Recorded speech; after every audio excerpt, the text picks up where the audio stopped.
origin of the virus is unknown, but its effects were devastating and swift.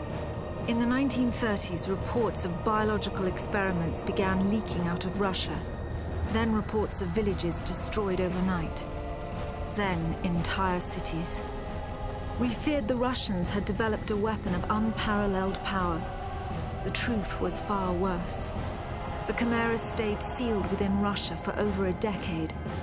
Then, in 1949, they launched an attack that overwhelmed all of Europe in a matter of weeks. For several months, we thought England was safe. But in October of 1950, the Chimera burrowed under the Channel. We had prepared for them, but in 3 months' time, the war was lost. We abandoned the cities to the Chimera and retreated to scattered military bases and outposts. The Chimera had won. On July the 11th, 1951, the Americans launched an assault on the eastern coast of England. On the second wave of that assault was a sergeant named Nathan Hale. The actions of that soldier have become a matter of both scrutiny and myth. What follows are the known events of his life from July 11th to July the 14th, the day he was last seen.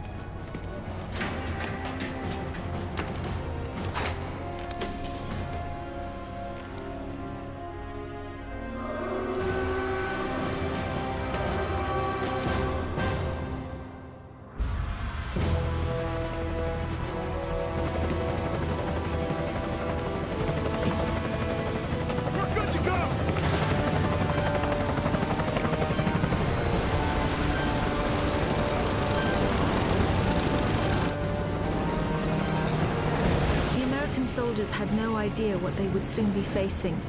The US government had sealed its borders in 1950. Radio waves and newspapers became state property. Only the highest levels of their government knew the truth. The operation was an exchange. The Americans were bringing supplies and tanks into York. We were giving them our one secret weapon, something we could offer that they couldn't build themselves. I was the commander of the convoy team that was to meet the US soldiers.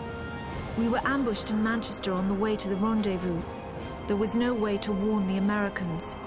They were on their own in York, fighting an enemy they knew nothing about. We never learnt exactly what happened there. All we know is that Nathan Hale was the sole survivor.